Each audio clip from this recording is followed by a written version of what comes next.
privilege of speaking extensively with Mazi Nnamdi Kanu in the past, and we've been on this conversation for a while. So I'm happy to welcome you back, Mazi. Thank you for agreeing to join us back at short notice. The question is, there are those who believe in Nigeria, but you are virtually giving up on Nigeria.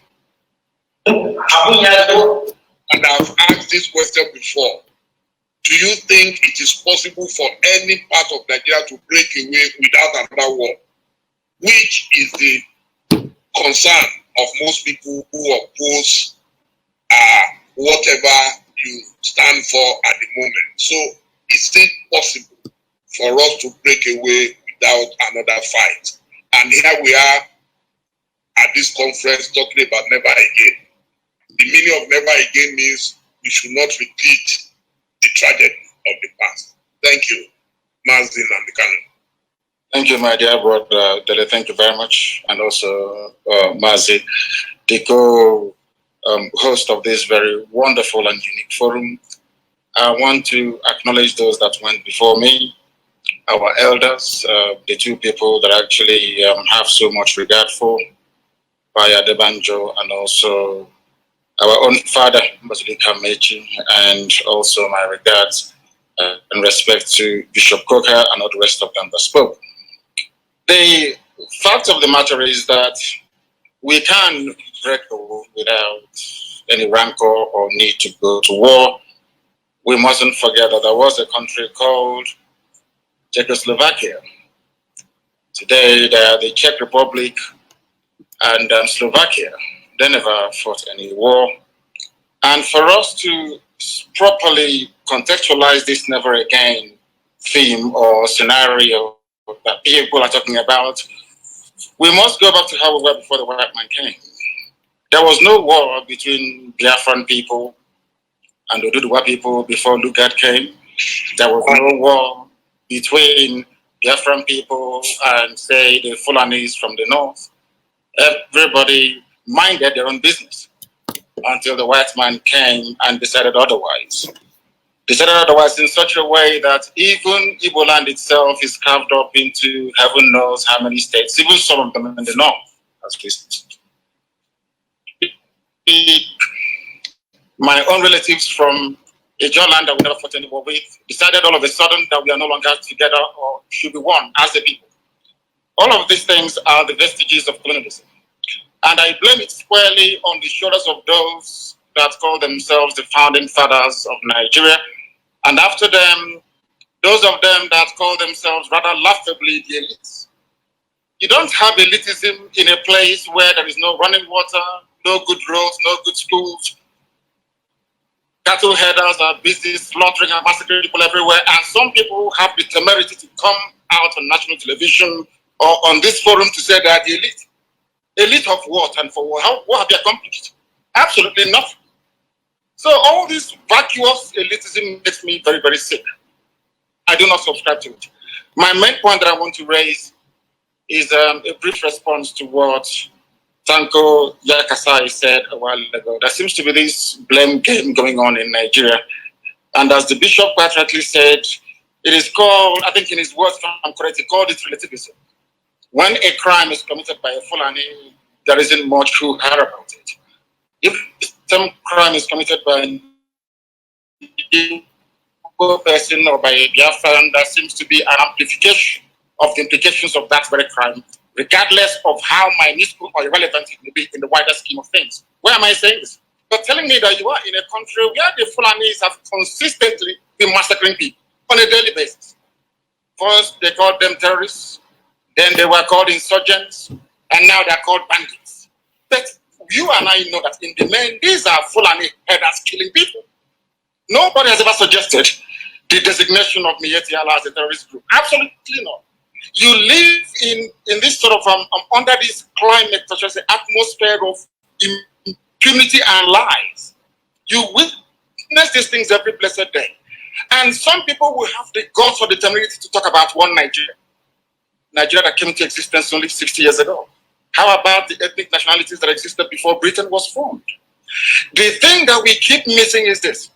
Nobody has the guts to ever interrogate or challenge the deficiencies within Nigeria.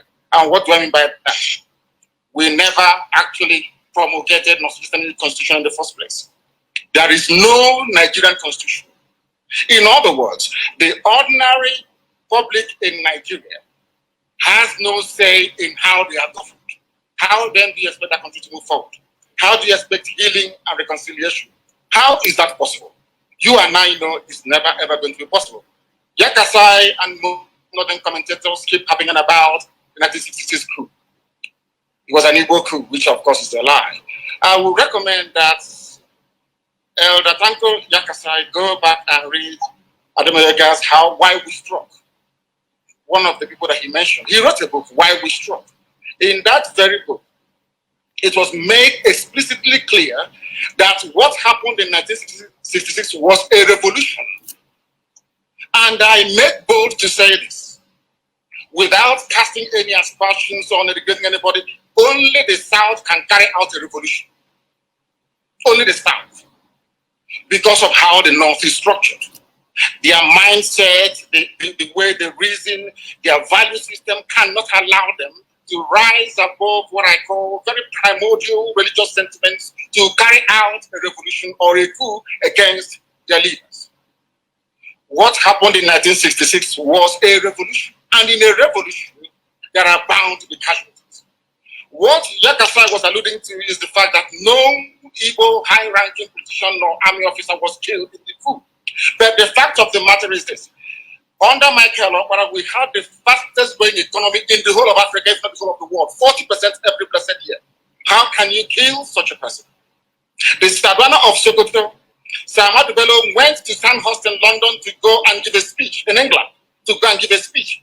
In that very speech, when he came into the hall, he segregated all the cadets, all the people actually, the so-called Nigerians at Sandhurst studying to become military officers. He said he wanted to address only the North. Only the North. Go to your, they talk about history all the time.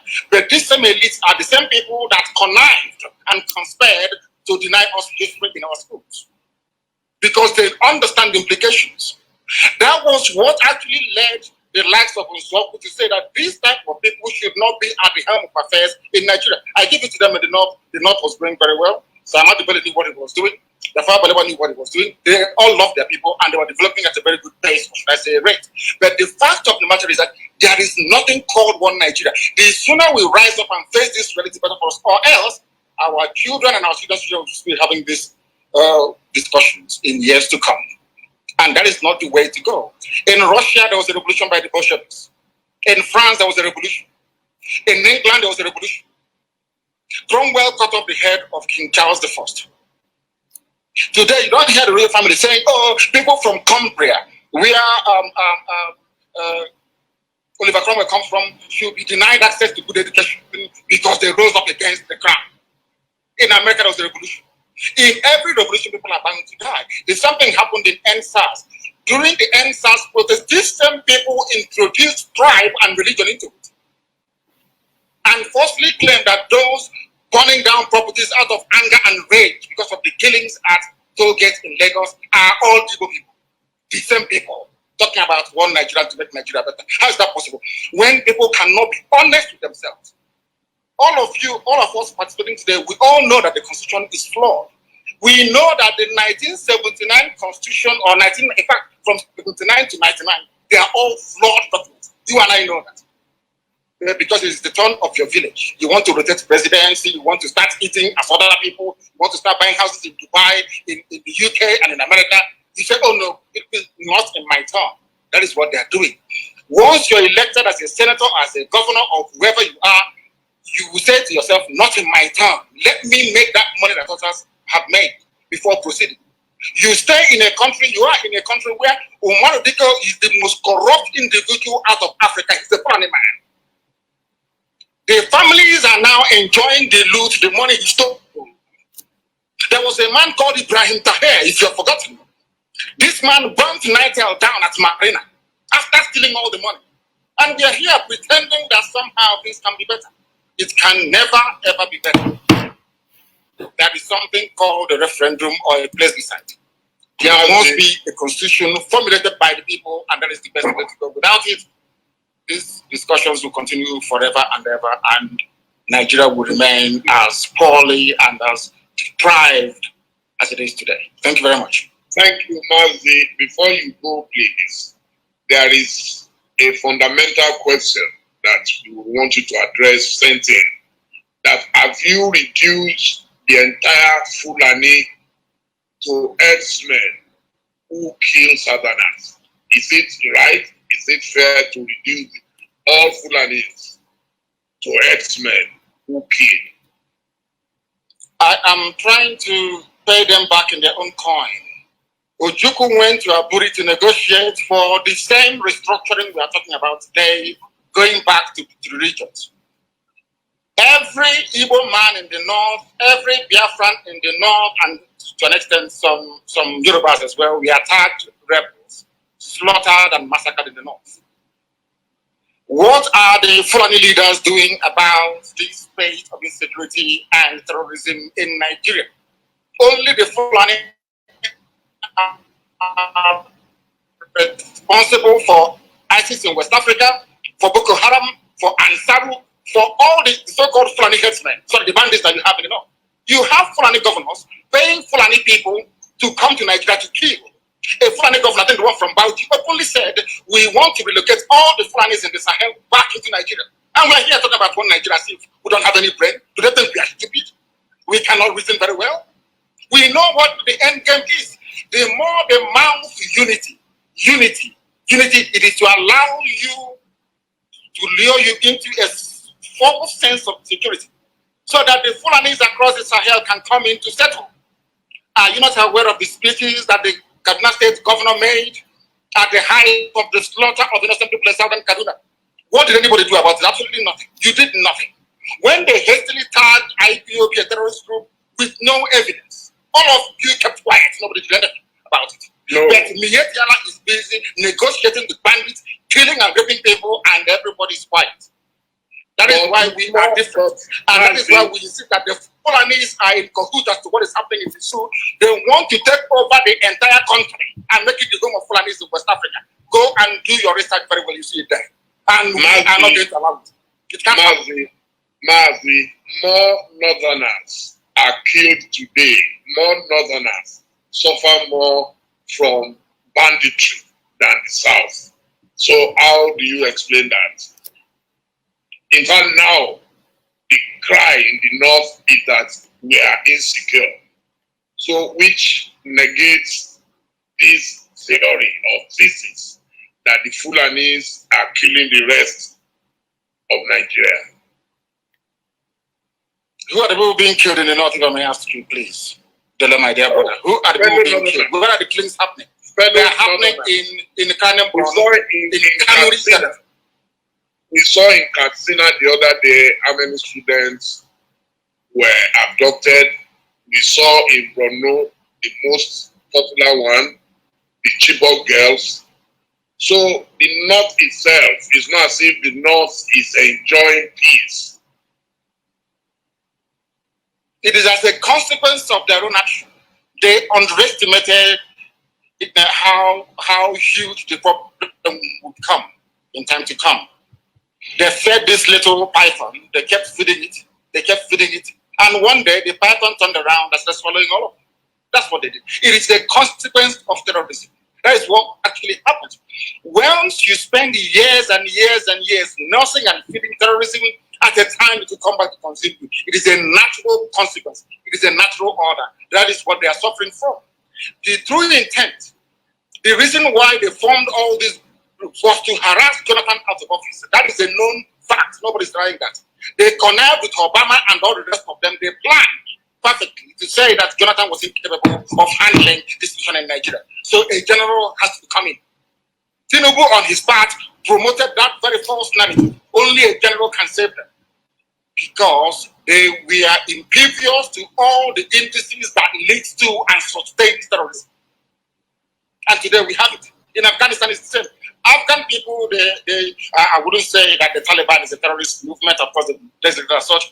But look at the Taliban in Afghanistan. They started by killing occupying forces. And after a while, today, you have Afghans killing fellow Afghans. As a consequence of the climate of terrorism, that is what happens all over the world. What is consuming the North today was what they themselves created. But some of us are too scared to speak the truth. Who brought terrorism into Nigeria? Let's be honest. El Rufai said it. We are paying bandits in Kaduna to stop killing people. Who brought them in? They did. A Fulani governor of Bauchi State said, we are seeking to resettle Fulanis into, are we deaf and dumb and so stupid we cannot reason properly? We are here talking about the niceties of constitutional change and reform and all the rest of it. They are not willing to do it. They understand the implications. Once you regionalize the governance of Nigeria, they understand that their stranglehold on the resources from my land that sustains that very contraption called Nigeria will slip away from their hands. And they do not want it. My anger is reserved for those who are complicit in the mess called Nigeria. They are complicit. Why are they complicit? They know the truth. You and I understand the truth. They have a solution to the problem. And somebody is telling us, oh, we the elites, we need to agree. Who are you? What elitism are you? From where? Who are you? It is the masses, the population that determines. It is called a republic for a reason. It belongs to the people. The people will rise and determine how they should be governed. Not a few spent forces somewhere in Abuja discussing the fate of millions upon millions of people. I am a Democrat at heart. And I want, if it is possible, had Nigeria been good, do you think I'd be agitated? These people, they buy houses in Dubai, they buy houses in England. Is the man, people talk about presidency, regional presidency rotation.